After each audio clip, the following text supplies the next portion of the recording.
सध्या विदर्भात उष्णतेचा पारा मोठ्या प्रमाणावर वाढलेला आहे। अमरावतीचं तापमान जर पाहिलं तर 46 अंशाच्या समोर गेलेलं आहे आणि अशा वेळेस जर आपण पाहिलं तर प्रत्येक जीव जो आहे तो पाण्यासाठी जे आहे ते भटकंती करत असतो। परंतु दुसरीकडे जर आपण पाहिलं तर अमरावतीच्या मध्यवर्ती बसस्थानकामध्ये विदर्भातील सर्वात मोठी जी आहे ती 111 मोठ्या माठांची जी आहे ती पाणी पोई या ठिकाणी आहेत। आपण बघू शकतो या ठिकाणी जवळपास 37 वर्ष जे आहे ते या पाणपोईला झालेले आहेत। महान तपस्वी संत श्री सीतारामदत्तजी बाबा चॅरिटेबल ट्रस्टच्या वतीनं जे आहे ते या ठिकाणी ही पाणपोई चालवली जाते आणि पाणपोईच्या माध्यमातून एसटीने प्रवास करणाऱ्या जवळपास दररोज 25,000 प्रवाशांची तहान जी आहे ते या ठिकाणी भागवली जाते। आपण बघू शकतो या ठिकाणी जवळ 111 माठा आहे आणि 24 तास जी आहे ती ही पाणीपोई सुरू राहते आणि तहान भागवण्याचं जे आहे ते काम केलं जातं। इथे येऊन अनेक जण सेवा कार्य देखील करतात।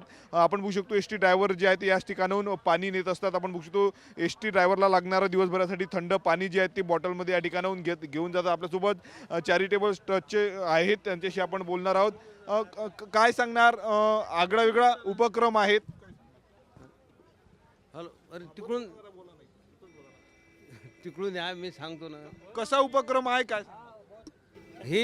ही पाणपोई श्री सीतारामदत्तजी बाबा यांच्या प्रेरणेनं व आशीर्वादानं श्री बाबूजी चुनीलालजी मंत्री यांनी 37 वर्षापूर्वी 1989मध्ये सुरुवात केलेली 5 राजनापासून 51 राजनापासून आता 111 राजनावर येऊन टेकलेली आहे।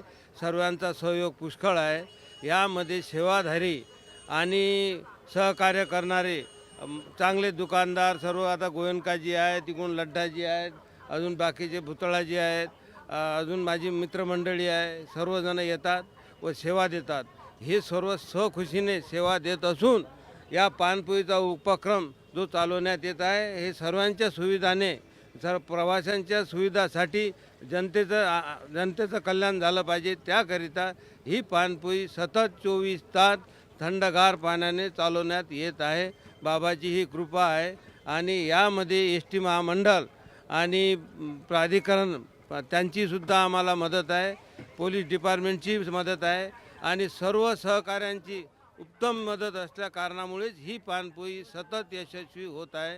आपल्यासोबत प्रवासी आहेत, काय सांगणार आप्पा? पाणी प्यायला आले तुम्ही, किती वर्षापासून इथं येत असता? हे मी आता माझं वर्ष जवळजवळ 30 वर्ष झाले इथे पाणपोईला भेट आहे आणि मी आळंदीला गेलो, पंढरपूरला गेलो, पण इथं महाराष्ट्रामध्ये कुठेही फिरा इथल्यासारखं पाणी कुठेच मिळत नाही। आम्ही गावातसुद्धा हेच सांगतो की अमरावतीसारखं पाणी डेपोसारखं इथून कुठेच मिळत नाही आणि बॉटलसुद्धा भरून मिळते विशेष। आणि थंड पाणी हे माठाचं पाणी आहे, दरवर्षी नवीन माठ आणतात ते।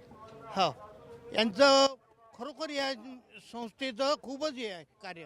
आपण बघू शकतो 37 वर्ष जे आहेत ते इथल्या पाणपोईला पूर्ण झालेले आहे। दररोज अशा पद्धतीनं जे आहे ते हजारो प्रवाशांची तहान जी आहे ती भागवली जाते। राज्याच्या कानाकोपऱ्यामधनं या ठिकाणाहून प्रवासी जे आहेत ते प्रवास करत असतात, परंतु त्यांना थंड पाणी मिळत नाही आणि थंड पाणी मिळावं या उद्देशानं जे आहे ते या ठिकाणी जे आहे ते पाणपोई सुरू करण्यात आलेली आहे। 37 वर्ष या पाणपोईला यावर्षी पूर्ण झाले। जवळपास 111 माठाच्या माध्यमातून जे आहे ते ही पाणपोई चालवली जाते। कॅमेरामन निकेत दहातोंडेसह मी स्वप्नील उमाप, TV9 मराठी, अमरावती।